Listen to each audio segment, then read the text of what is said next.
Hello everyone, this is Jonathan Little. I just arrived at the beautiful Borgata. I am here for the World Poker Tour Championship, $15,000 buy-in event. Tonight, I'm actually going to be hosting my home game. They're doing all sorts of work over here. Let's see if we can see them. It's loud. Anyways, I'm excited about this tournament. It's always a good one, the $15,000 buy-in event. It's a tough field, but at the same time, it's always a shot to get a good score, so I'm looking forward to it. So I just arrived here at Borgata, and my room is not ready. Bad beat. So I had to come figure out something to do. So I decided to get some food. Here is the first meal of the trip. Probably a fairly unhealthy sandwich, but what can you do? My general plan for this trip is to play a lot of the tournaments, but also I have decided to play some 1-2 no limit. And the reason I'm doing this is because a lot of people have said something to the effect of, we need you to make us training content on exactly the games we play, because they think, 10, 20, and 25, 50 hands are not applicable to 1-2, which they're not 100% applicable, but they are still very relevant. So anyways, I decided to spend a few hours each day playing 1-2 no limit, so I will ideally be updating you guys in this video. And I'm also going to be making a product out of that sometime in May, most likely. So that's the general plan. I actually have 3 things to do. I have to play all the tournaments. Hopefully I win the 15K. I've actually cashed the last 4 tournaments, $10,000 and higher I've played, so we've been on fire. Hopefully we can keep that up.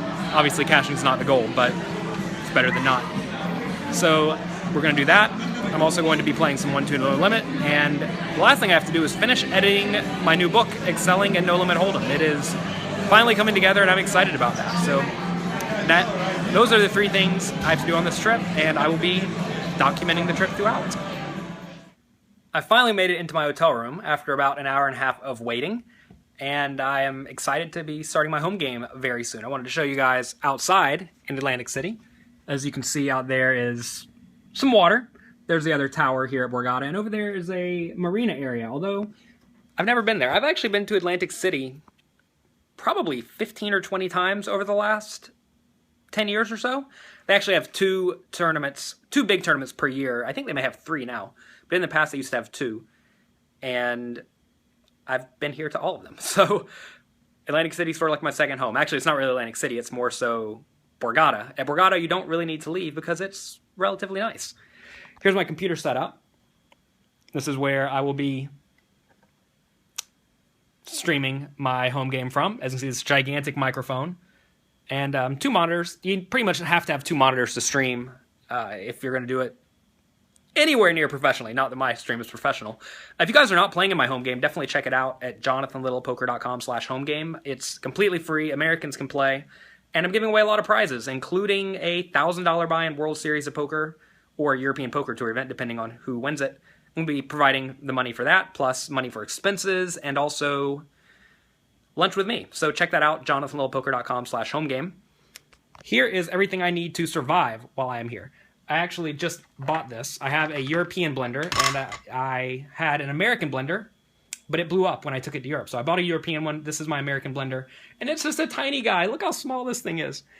I actually have, it's called a NutriBullet at home, and it is humongous, but here I'm going to have to make multiple of these per day. Also, I have the Living Fuel Super Greens. I talk about that a little bit in some of my stuff. In here, on the way to Borgata, I stopped by the grocery store and stocked up. We have spinach, kale, parsley, and dandelion greens. Those dandelion greens. They are kind of bitter, but fun. So anyways, I'm about to start streaming. I'm going to be sitting right there for the next 3 hours streaming for you guys. So again, check that out, jonathanlittlepoker.com/homegame for the info. And after that today, I'm probably just going to take it easy. I don't really want to do too much. The day before, oh look, you can see me in the background, hello. The day before the well, it's not really a main event tomorrow, but the day before a big tournament, tomorrow is a $2,500 tournament, that's pretty big. I try to take it pretty easy. I usually don't do too much, I don't stay out late. It's important to be able to wake up sane. And in Borgata, they usually start at 11 a.m., so I have to be up and ready to go. I suffered my first bad beat of this day. I got here and ordered double chicken, and there's no chicken. Yeah, I'm running bad.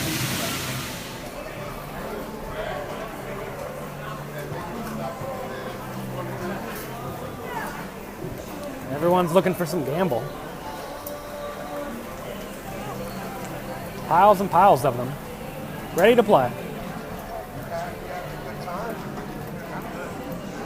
We're here. Bobby Flay steak. Let's see what's for dinner. They always put the good stuff like right in here. Sometimes down.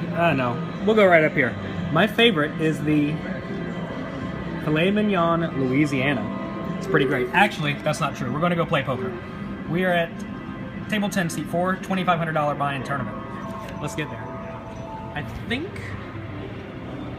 it's in this room over here.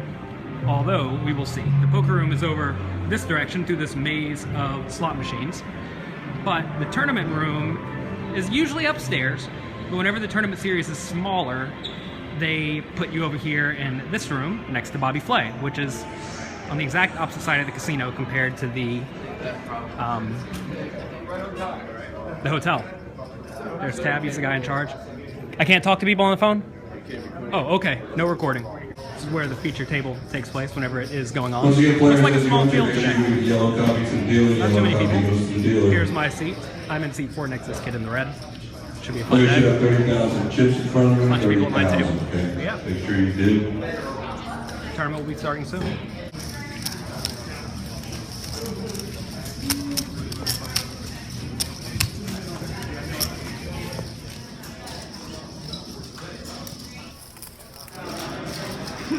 So today is day 2 of the $2,500 tournament at Borgata. I made it through day 1 with 25,000 chips, which is 25 big blinds coming into today. Yeah, not ideal, but what can you do? I always wonder how people feel going into day 2 of a tournament. I mean, like, I personally don't feel anything. To me, I'm just going to show up and play 25 big blind stack and run it. Whereas I think other people, they're like, oh, I'm going to go crush my opponents, or oh man, I'm so sad I have 25 big blinds. It's always an interesting dynamic that, like, I don't even really think about, I don't really experience, but I think a lot of other people do. And I'm just gonna go do my best. I actually didn't concentrate too well yesterday. I had a lot of stuff going on, and like business related stuff, and I felt kind of, I guess, not focused. I think I drank too much coffee. I had about probably 4 cups of coffee throughout the day, and that was apparently too much. So anyways, I'm gonna go sit down and play some poker, try to run this 25 big blind stack up. And if I don't, there is a $1,000 tournament that starts shortly after. So that's gonna be my day. And if I bust really late, I will probably just end up going to bed and taking the rest of the night off. I'm back already. Here we are on the poker room. I actually got it all in with Queens versus Ace Jack on the 3rd hand of the day. Guy raised to 1,800 at 400, 800. I thought the blinds were 500 to 1,000. Clearly, I'm very with it today. This guy had already been involved in the first 2 pots. He called a raise on the 1st hand and then cold 4-bet the 2nd hand. So he raised low jack to 1,800. I made it 4,200. He instantly went all in. I instantly called, and the dealer put an ace on the river. So I'm out. To make things even worse, I thought there's a $1,000 tournament today, but there's not. It's tomorrow. So I'm probably gonna go have some grilled chicken. Actually, I woke up pretty early today. I edited some of Excelling at No Limit Hold'em. I went to the gym and worked out pretty hard, so it's been a productive day. I'm happy with it. It's always good when you go and show up and you play a poker tournament, you get it in good and you lose, because then you know you locked up your equity, you played well, and there's nothing you can do. So I'm probably going to go have some chicken, relax. They have the grilled chicken place here, which I love. I don't know if it's healthy for you. I think they put a lot of sugar sauce on it, but it's delicious, and it comes with vegetables, so chicken and vegetables. And I might play 1-2 No Limit later. I don't really know. Depends on how I feel. I might play later. We'll see. All right. I will report again probably when the $15,000 tournament starts, because that's the next one that really matters.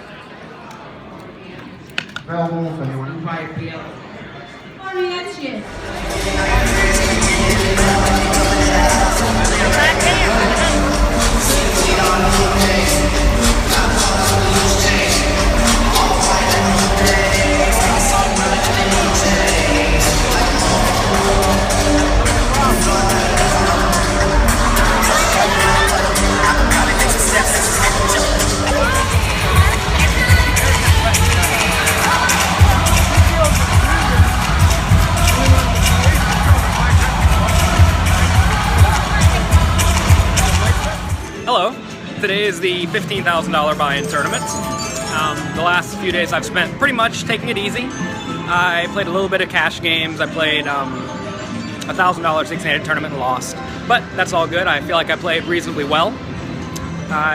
Yesterday I sat around the hotel room, went to the gym, watched some movies, edited Excelling at No Limit Hold'em. I finished it, which is fantastic. I took a nap. Taking a nap is always a well-needed thing.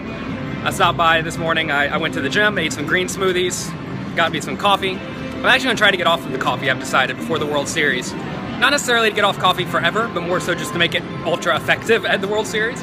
So that is the goal. This morning in the gym I saw a lot of poker players, which is really nice. Whenever I first started going to the gym, maybe 6 or 8 years ago, there would be no poker players in the gym. You'd see them all at the bar, drinking at night. That's where you'd see the poker players. But nowadays, you see them in the mornings at the gym, and that's a good change. I think that's something that a lot of people are doing.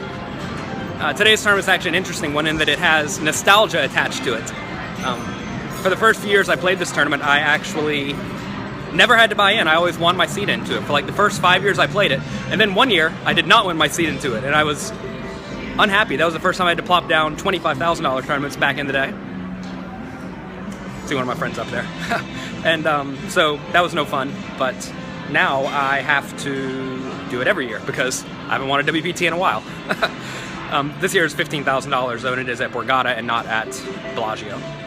So anyways, that's it. I'm gonna go do my best. This is always a prestigious tournament. Looks like they're not letting anyone into the room yet, so that's standard. Might as well go hang out.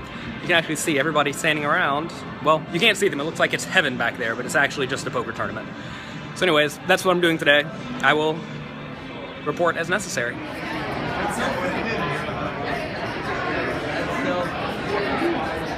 You can be in the shot. You want to be in the shot? Sure. You got anything you want to say to the people at home? No. No. Yeah, me neither. My seat's way back over there in the corner. That's where we're going to be going. All right, try to dealers, table signs down, please. Table signs down. Table signs down, please. Get out of here. I was registering. I'm like,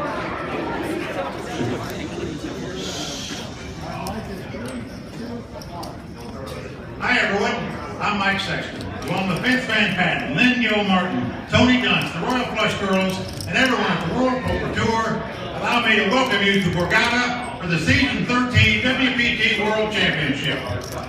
This tournament is the premier event on the World Poker Tour. It's a $15,000 buy-in, and certainly every poker player in the world would love to have this title on his resume. We want to take a moment to thank people at the Borgata, Simon Podline, the Director of Marketing, Tab Ducheneau, Tournament Director and his staff, and everyone here at Borgata for all they do in hosting this magnificent championship event. And players, we also want to thank you, especially those of you that are putting up $15K to enter this championship event. We recognize that you guys here in this room are the backbone of the World Poker Tour, and we certainly appreciate your continued support. We also want to wish all of you the best of luck in your quest to make it to the final table. So dealers, it's time. Let's go. Shuffle up and deal. Ooh, gotta go get in our seat. Look, they are ready to go. Look at her. She's taking my ante, taking my blinds. She's ready. My table. People are missing. There's other tables. There's Steve Brecker. Oh, break him off. That's what they used to say. Matt Stout. Felix going all in at 420. Uncle Shannon Shore. Where's Alan? Good tournament. So we are on the first break of the WPT Championship. So far, I have been absolutely butchered. It has not been a fun experience. I've had a lot of second best hands. I had top pair, second kicker versus top pair, top kicker once, and made a thin value bet on the river with a rivered second pair. The guy had the top pair and slow played it on the flop, and I've had a lot of small pairs, probably 6 of them, and I've missed the sets every time. So all in all, pretty rough experience so far. I've lost about 100 big blinds in that level, which is pretty tough to do. I actually have what I perceive to be a pretty good table, but it does not matter when you miss every flop. So I probably look crazy to my opponents. I probably look tilty. Hopefully I can go back and capitalize on that. So I'm currently on my third break of the day. things are going pretty poorly. I have 1/3 of a starting stack. I think I've had the best hand once today, and I've had a lot of spots that in theory should be very good bluffing opportunities, and obviously I took them. And once my opponent rivered a good hand, my opponent rivered a straight, so you obviously aren't bluffing your opponent off a straight. And the other time, my opponent had ace high on the board of like 8, 3, 2, 6, 9, and I bet turn like 4 ways when they checked to me, and then I bet the river, and he called with ace high. So clearly that was not a good spot to bluff. But anyways, that's where I'm at. Currently 16K, blinds are going to 200, 400, and I think a lot of people in this scenario get very annoyed and then just like tilt their stack off. But you have to recognize that 16,000 chips is worth something like $5,000 in equity, and you certainly do not want to punt away $5,000 in equity. So I'm going to go back and do my best. My opponents obviously think I'm crazy at the moment because I've tried bluffing. every time I've had to show my hand on the river, besides once, I have had the worst hand. So I imagine I need to make a hand. So I'm probably going to play pretty snug, and we'll go from there. So we're on another break. I'm not out yet. That's fortunate. I actually had a really good level. I got down to about 16,000. Actually, I misspoke in the last video. I had 19,000. I got down to 16. And then I won a flip. This guy on the button raised to 1,000 at 200, 400. And I didn't really, he's been kind of tightish, aggressive-ish, but I didn't really think he had a great hand. But at the same time, I wasn't confident enough to 3-bet with the 6s and get it in, so I decided to call. And then Dylan Wilkerson, who is a good, tight, aggressive kid, I think he won a WPT this year in South Africa. He's been around for a little while. He 3-bet to 3,800, so 1,000 call, 3,800, which is very big. And I didn't necessarily know if he was raising with a very wide range or if he was raising with only very premium hands, but I decided to get it in. Well, the guy on the button folded, and I decided to get it in. And Dylan had ace queen, so I won the flip. That was lucky. And then about 2 hands later, what happened? I raised on the button with pocket 10s, and this guy who's been really messing around with me a lot today re-raised, but it was clear he wanted to re-raise larger than he did. He actually made it 2,200. So anytime you see that, anytime you see that take place where a guy wants to make it bigger but then doesn't, it's usually because they're really excited. And if they're really excited, even though this guy's been getting after it against me, I don't really want to get it in with 10s. I'd much rather see it flop and see what develops. At this point, I had 30,000 at 200, 400, so a pretty good amount of chips. It came 985. He bet 2,300. I called. I think that's pretty standard. I don't want him to fold if he has just random stuff that I crush, and also I don't really want to re-raise and get it in, or I don't want to raise and get it in. So I called.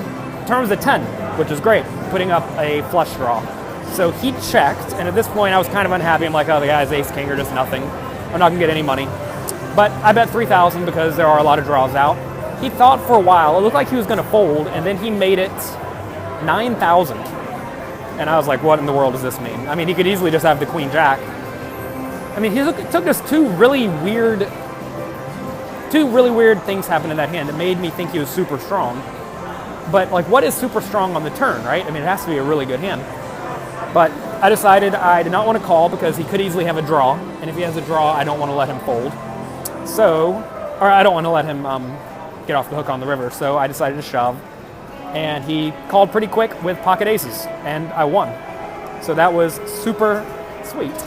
There's a policeman coming by. They don't like you filming around here. So anyways, that put me up to about 60,000, and from there I won a few more hands. Now I'm currently at 70, so that's good, and that's sort of why you don't give up. I think a lot of people would have lost their minds seeing how I had lost every hand up until that point today. But I stayed sane and tried to play my best, and now I have 70,000, which is very good. About $23,000 in equity or something like that. So there are 3 hours left today, and then we'll bag them up. Hopefully I can survive. All right, we are done for day one of the $15,000 tournament. I ended with 119,300, which is a very acceptable stack. Not a whole lot happened in the last few levels. I just did my best and ran it out. Here's the stack. Super lucky. People are trying to talk to me. Thinks it's amateur hour. Really, it's pro hour. I know how to get out of here. So now I'm going to go to the WPT party. I'm just going to go hang out for probably an hour or so, then go to sleep. Hopefully tomorrow I'll wake up, hit the gym nice and early at about 9 a.m. and we will run day 2.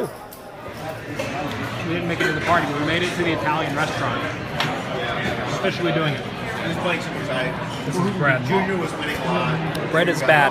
I keep catching this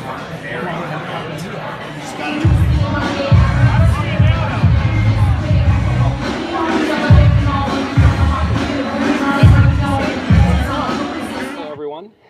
It is 7:30 in the morning. I've been up since about 5 a.m. I could not sleep. I actually learned a long time ago that whenever I cannot sleep, I usually try to go to sleep for like 10 or 15 minutes, and if I cannot, I get up and do something productive. So I came to the gym. I've been on the elliptical machine for the last hour, going pretty hard. I'm covered in sweat. You probably can't see that. I ran into Steve Brecker this morning. I pointed him out at the table yesterday. He was here bright and early, but no one else. No poker players up at 6 a.m. ready to work out. So I am going to continue my workout. I'm going to be doing pull-ups right here on this thing in just a second. And after that, I'm going to get a massage at 9 a.m. So my plan is to work out here a little bit longer, maybe until 8. Go have green smoothie mix, maybe vegetables if I feel frisky. And then come back, maybe get in the sauna, then have a massage until 10. Then from there, if I need a nap, I'll take a nap. I probably won't need a nap, though. I feel pretty good. I was a good boy last night. I did not party all night. I went to bed at about 11 p.m., so I was definitely not out very long, so that was good. And I feel good today. I'm excited and ready to play my best. So we just finished day 2 of the main event here at Borgata. The day did not go well. I actually hung between, I started with 120. I hung between like 80 and 140 for most of the day. And then in the last level, I proceeded to lose every hand.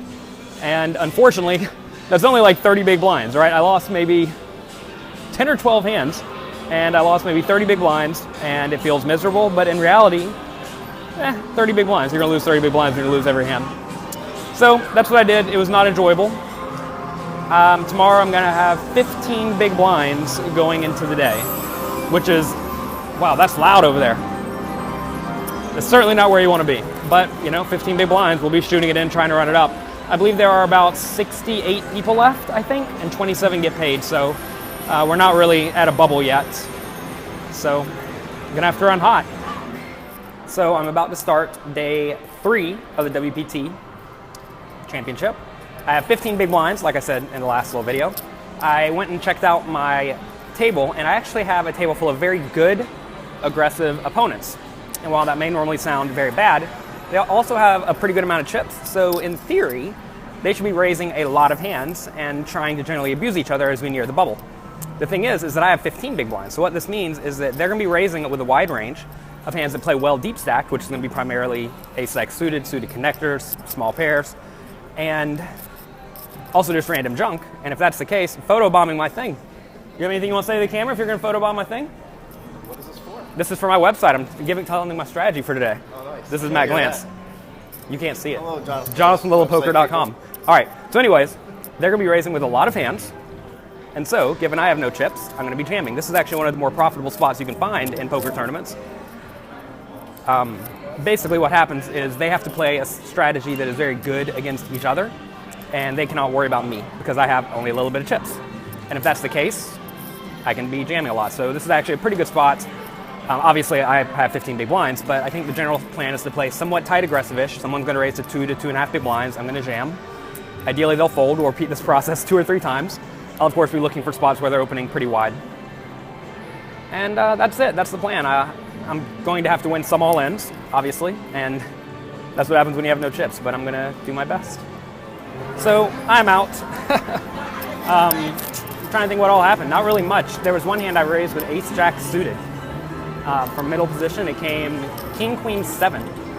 My opponent checked from the big blind. I continuation bet, and he check raised. So that was a spot where I feel like I should get check raised almost never on king, queen, 6 when I raise from early position, because if I just have a king or a queen, I always am getting it in. So I felt pretty confident continuation betting that board So I was fine with that. It was a little bit weird though to check raise. I think that you should get check raised almost never on king queen 6. Anyways, that was unfortunate. Too bad I didn't have ace king or ace queen or king queen or king jack or any of the other hands. I had the exact wrong hand there. Then I shoved a few times. I got down to like 12 big blinds. So I shoved ace jack from the cutoff. I shoved king 10 suited from second position. I folded 6s under the gun actually with 15 big blinds, and everyone went nuts on an ace XX board, so that was fortunate. Then what else? Oh, last hand, I jammed small blind with jack 3 offsuit for 11 effective big blinds. Actually, if you count the antes, it was more like 8 big blinds. Not the most ideal spot, but I had given a walk on the previous orbit, so I thought I would get a little bit more credit. Clearly I didn't, because the opponent called with king 6, which is of course a fine call, but you would hope that maybe your opponent folds the king 6 in that spot, but he didn't, as he shouldn't. And I did not win that. I even flopped the jack, not that that's relevant. And then I was left with 1 big blind. I got it all in with jack 4 versus king 5.